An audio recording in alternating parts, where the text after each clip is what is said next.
So hello everyone, आप सभी का स्वागत है लेट्स स्टडी द बेसिक में।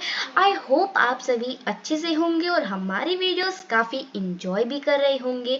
तो चलिए अब हम करते हैं अपना सेकंड चैप्टर दुर्बुद्धि विनश्यति संस्कृत का। और पहला जो चैप्टर है सुभाषितानी वो हम कर चुके हैं और वो बहुत इंटरेस्टिंग चैप्टर था। उसकी क्वेश्चन आंसर्स एंड एक्सप्लेनेशन हमने सब कवर कर लिया है। तो अब हम अपना सेकंड चैप्टर कर रहे हैं, उसकी एक्सप्लेनेशन। तो चलिए शुरू करते हैं।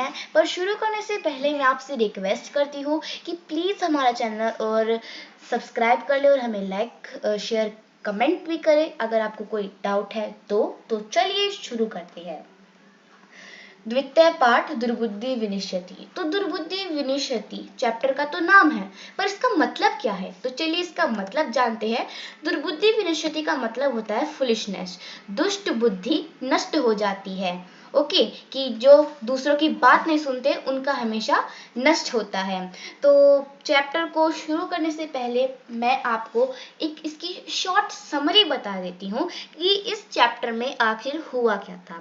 तो क्या होता है, एक कछुआ होता है, उसके दोस्त होते हैं हंस। तो कछुआ उड़ना चाहता था, जिससे उसके जो दोस्त है संकट और विकट वो उसकी मदद करते हैं उड़ने के लिए। पर वो कहते हैं कि इस काम को करने में खतरा भी है एक। तो वो कहता है कि अगर तुमने इस लकड़ी को अगर मुंह में दबाए रहना, अगर तुमने कुछ भी उत्तर दिया या कुछ बोला तो फिर तुम्हारा मरना निश्चित है, कि तुम मरोगे। पर जो कछुआ होता है वो कहता है कि मैं इतना बेवकूफ़ नहीं हूँ जो मुंह खोलूंगा, मुझे पता है कि बहुत ज़्यादा खतरा है इस काम में। जब वो उड़ रहे होते हैं तो फिर क्या जो ग्वाले होते हैं वो देख करके बोलते हैं, अरे भाई महान आश्चर्य है, कछुआ तो आसमान में उड़ रहा है। तो ये देख के एक कहता है कि अगर ये नीचे गिरेगा ना तो मैं इसको यहीं पका करके खा जाऊंगा। तो दूसरा कहता है तालाब के किनारे बैठ करके खाऊंगा। तो तीसरा कहता है कि मैं घर जा करके इसको आराम से पका करके खाऊंगा। तो देखिए कि पहले वाले को तो कोई पेशेंस ही नहीं है, सब्र ही नहीं है, और लास्ट वाले को कितना ज़्यादा पेशेंस है कि मैं आराम से इसको उठाऊंगा, घर ले जा करके खा जाऊंगा। तो फिर ये सुन करके कछुए को कुछ अच्छा नहीं लगता है, वो अपना मुंह खोलता है और वहीं वो मर जाता है। तो ये है, अब हम इसको पढ़ते हैं। द्वितीय पाठ दुर्बुद्धि विनिश्यति। अस्ति मगधदेशे फुल्लोत्पलनाम सरः तत्र संकट विकटो हंसो निवसत् कम्बुदग्रीव नामक तयो मित्रम एक कुर्म अपि त्रेव प्रतिवस्ति स्म। मगध देश में फुलोत्पल नामक सरोवर यानी कि तालाब है, और वहां पे दो हंस है, संकट और विकट, और वो दोनों मित्र है कुंभग्रीव नामक के एक कछुए के। मतलब कि कछुआ, वो कछुए का नाम है कम्बुग्रीव। ओके, याद रखना, हंसों का क्या नाम है? संकट और विकट, और कछुए का क्या नाम है? कम्बुग्रीव। ओके, चलिए आगे बढ़ते हैं। अथ एकदा द्वेरा तत्र अगच्छन् ते अकथयन् वयं श्वः मतस्य कुर्मादीन् मारयिष्याम। एतत् श्रुत्वा कुर्म अवदत् मित्रे, किं युवाभ्यां द्विव्रां वार्ता श्रुतु। अधुना किम् अहं करोमि? हंसो अवदं प्रातः यदा उचितं तत् कर्तव्यं कुर्म। अवदत् मेवं तद् यथाहम् अनं ह्रदं गच्छामि तथा कुरुतम्। हंसौ अवदाम् आवां किं करावव? कुर्म अवदत् अहं युवाभ्यां सह आकाशमार्गेण अन्यत्र गन्तुम् इच्छामि। ओके, तो इसका मतलब क्या है? तत्पश्चात एक बार मछुआरे वहां गए। उन्होंने कहा, हम सब कल मछलियां और कछुओं को मार डालेंगे। यह सुनकर कछुआ बोला, हे मित्र, क्या तुम दोनों ने मछुआरों की बात सुनी? अब मैं क्या करूं? दोनों हंस बोले, सुबह जो उचित होगा वह करेंगे, यानी कि सुबह उठ के जो होगा वो देखा जाएगा। कछुआ बोला, ऐसा नहीं, वैसा उपाय करो जिससे मैं दूसरे तालाब में चला जाऊं। दोनों हंस बोले, हम दोनों क्या करें? कछुआ बोला, मैं तुम दोनों के साथ आकाश मार्ग से दूसरी जगह जाना चाहता हूँ। तो इसमें बताया है कि क्या होता है कि कुछ मछुआरे होते हैं, वो कहते हैं कि हम इस तालाब के सारे कछुए और मछलियों को मार डालेंगे। तो कछुआ भी उनकी बात सुन रहा होता है, तो वो अपने दोस्त विकट और संकट से बोलता है कि देखो कि यहाँ पे बहुत बड़ा संकट आ गया है, संकट, और यहाँ पे क्या नाम है कि मछुआरे हमें मारने की सोच रहे हैं, तो इसलिए मुझे इस तालाब से दूसरे तालाब में जाने का कोई उपाय बताओ। तो वो दोनों कहते हैं कि अब जो होगा सुबह देखा जाएगा। तो कछुए को समझ नहीं होता, वो कहता है अरे नहीं नहीं, अभी बताओ क्या उपाय होगा इसका। तो फिर उनको तो कुछ समझ नहीं आता दोनों हंसों को। तो वो फिर कछुआ बोलता है कि मैं तुम दोनों के साथ आसमान में उड़ करके दूसरी जगह जाऊंगा। ओके। हंसो एवददाम अत्र कः उपायः कच्छप वदति युवां काष्ठदण्डम् एक चत्वा धारताम् अहं कंठ काष्ठदण्डमध्ये अवलम्ब्य युवयो पक्षबलेन सुखेन गमिष्यामि। तो इसका क्या अर्थ है कि दोनों हंस बोले, यहाँ क्या उपाय है? कछुआ बोला, तुम दोनों लकड़ी के एक डंडे को चोंच में पकड़ लेना, मैं लकड़ी के डंडों के मध्य भाग का सहारा लेकर तुम दोनों के पंखों के बल के आराम से चला जाऊंगा। तो वो बोलता है कि क्या उपाय है, तो कैसे करोगे तुम ये सब? तो कछुआ बोलता है कि तुम दोनों एक लकड़ी ढूंढो, मैं और उस लकड़ी को अपनी चोंच से पकड़ लो, और मैं उस लकड़ी के बीच वाले पार्ट के सहारे से तुम मुझे ऊपर और अपने पंखों के बल से मुझे आराम से ऊपर हम लोग उड़ेंगे।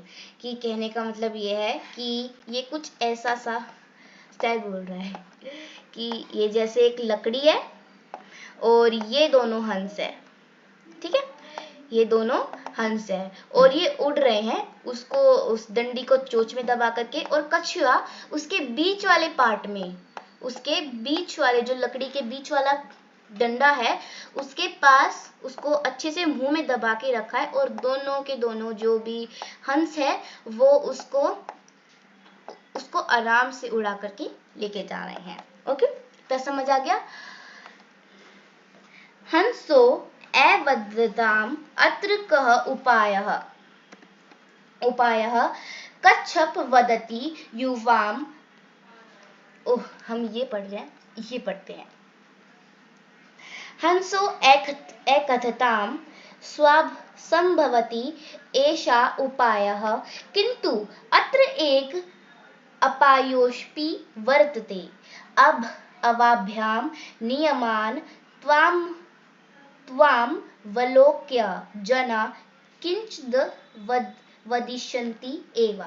मैं इतनी धीरे और इतनी प्रॉपरली पढ़ रही हूँ, तो उसको स्पेलिंग्स के साथ पढ़िए कि अगर कोई भी बड़ा वर्ड है हम उसको कैसे छोटे छोटे उसमें पढ़े, उसको छोटे में पढ़िए। तो जैसे कि हम ये देखते हैं कि ये क्या लिखा है, काष्ठ दंड मध्य, काष्ठ दंड मध्य। तो जो भी आपका जो भी वर्ड होता है बड़ा सा, उसको आप छोटे छोटे पीसेस में डिवाइड करो, काष्ठ दंड मध्य। ओके, ऐसे पढ़ना है। तो इधर में ये वाला वर्ड है, इसका क्या मतलब है, त्वा मव लोक्य, त्वाव मव लोक्य, इसको ऐसे पढ़िए आराम से। ओके, यदि त्वं मुरुतं दास्यसि तदा तव मरणं निश्चितम् अतः त्वम् अत्रैव वस। तत् श्रुत्वा क्रुद्धः कूर्म अवदत् किमहं मूर्खः उत्तरं न दास्यामि किंचिदपि न वदिष्यामि अतः अहं यथा वदामि तथा युवां कुरुतम्। तो इसका क्या मतलब है देखते हैं। दोनों हंसों ने कहा यह उपाय संभव है, परंतु इस उपाय में एक खतरा भी है। हम दोनों के द्वारा तुम्हें ले जाता हुआ देखकर लोग कुछ कहेंगे ही, पता है ना। यदि तुमने उत्तर दिया तो तब तुम्हारा मरना निश्चित है, अतः तुम यहीं रहो। वह सुनकर क्रोधित कछुआ बोला, क्या मैं मूर्ख दिखता हूं तुम्हें? उत्तर नहीं दूंगा, कुछ भी नहीं बोलूंगा। अतः जैसा मैं बोलता हूं तुम दोनों वैसा ही करो।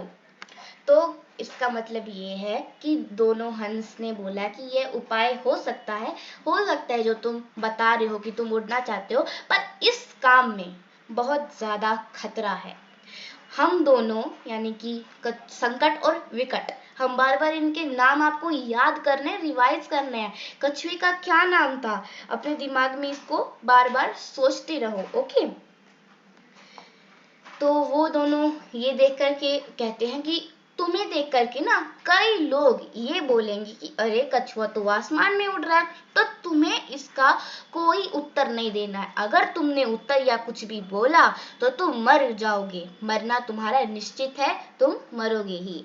अतः तुम यहीं रहो, तुम यहीं रहो, यहीं रहो। ओके, वह सुनकर क्रोधित कछुआ बोला, ये सुनकर के गुस्से में कछुआ बोला, क्या मैं तुम्हें मूर्ख दिखता हूँ? क्या मैं इतना बेवकूफ हूँ कि मैं जो वो बोल रहे उसका उत्तर दूंगा? तो मैं कुछ भी नहीं बोलूंगा। तो अतः जैसा मैं बोलता हूँ कि जैसा मैं बोल रहा हूँ तुम बस वैसा ही करना। तो इसमें कछुआ थोड़ा सा कहते हैं ना कि रूड हो चुका है। ओके, कि उसको एक तो वो हेल्प भी कर रहे हैं और ऊपर से वो ऐसे बोल रहा है।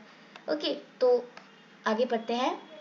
एवं काष्ठदण्डे लम्बमानं कूर्मं पोरा अपश्यन् पश्चाद् अधावन् अवदन् च हनहनो महदाश्रमं हंसाभ्यां सह कूर्मोऽपि उडीद्यते। कस्यचिद् वदति यदहं कूर्म कथमपि निपतति तदा अत्रैव पक्त्वा खाद्यामि। अपरः अवदत् शस्त्रे दग्ध्वा खाद्यास्मि। अब इसको कैसे पढ़ेंगे देखते हैं। खादिष्यामि, खादिष्यामि। अन्यः अकथयत्, दूसरा बोला, गृहं नीत्वा भक्षयामि इति। तेषां तदा वचनं श्रुत्वा कूर्मः क्रुद्धः जातः। मित्राभ्यां दन्तवचनं विस्मृत्य सः अवदत् यूयं भस्म खादत्। तत्क्षणमेव कूर्म दण्डयात् भूमे पतिति पौरे सह मारित्। अत एवक्तो। इस प्रकार लकड़ी के डंडे पर लटके हुए कछुए को ग्वालों ने देखा और पीछे दौड़ते हुए बोले, अरे रे, महान आश्चर्य है, हंसों के साथ कछुआ भी उड़ रहा है। कोई बोला, यदि यह कछुआ किसी भी तरह गिर जाए तो यहीं पकाकर खा जाऊंगा। दूसरा बोला, तालाब के किनारे पकाकर खा जाऊंगा। और अन्य ने कहा कि घर ले जाकर के खाऊंगा। इस प्रकार उनके वचन सुनकर कछुआ क्रोधित हुआ। मित्रों के दिए हुए वचन को भूलकर वह बोला, तुम लोग राख खा लो। उसी क्षण ही कछुआ डंडे से भूमि पर गिर गया। तो इसका मतलब ये है कि जो लकड़ी पर जो कछुआ लटका हुआ था उसको ग्वालों ने यानी कि गाय चराने वालों ने देख लिया और वो पीछे दौड़ते हुए बोले, अरे रे, ये क्या हुआ, हंसों के साथ अब कछुआ भी उड़ रहा है। तो कोई एक इंसान बोला कि अगर ये गिर गया तो मैं इसको यहीं पका करके खा जाऊंगा। दूसरा बोला कि तालाब के किनारे पका करके आराम से बैठ के खाऊंगा। तो दूसरा इतना पेशेंस वाला है कि वो कह रहा है कि घर जा करके खाऊंगा।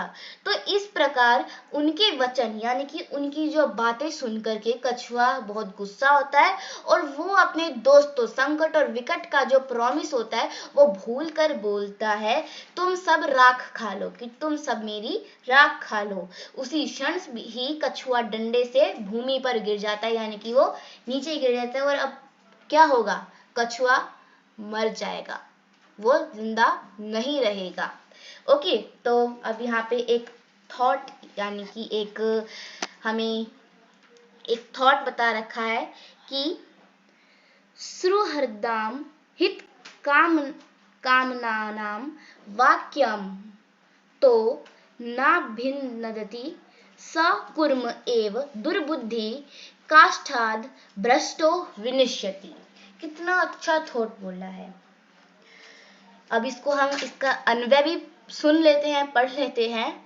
यो हित कामानाम सुहद्राम वाक्यम नाभिनदति स दुर्बुद्धि कुर्म एव काष्ठात भ्रष्टो विनिश्यति। कि जो भलाई चाहने वाला मित्रों के वचन को स्वीकार नहीं करता है, वह लकड़ी से गिरे हुए दुष्ट बुद्धि कछुए के समान नष्ट हो जाता है। कि मतलब जो इंसान हमारा भला चाहता है और हम उसकी बातों को नहीं मानते हैं, तो उसका हाल भी वही होता है जो इस दुर्बुद्धि कछुए का हुआ था। तो ये चैप्टर काफ़ी ही मज़ेदार था और इसको पढ़ करके मुझे बहुत अच्छा लगा। तो ऐसे ही और वीडियोस के लिए हमें सब्सक्राइब करें। Thank you and keep watching.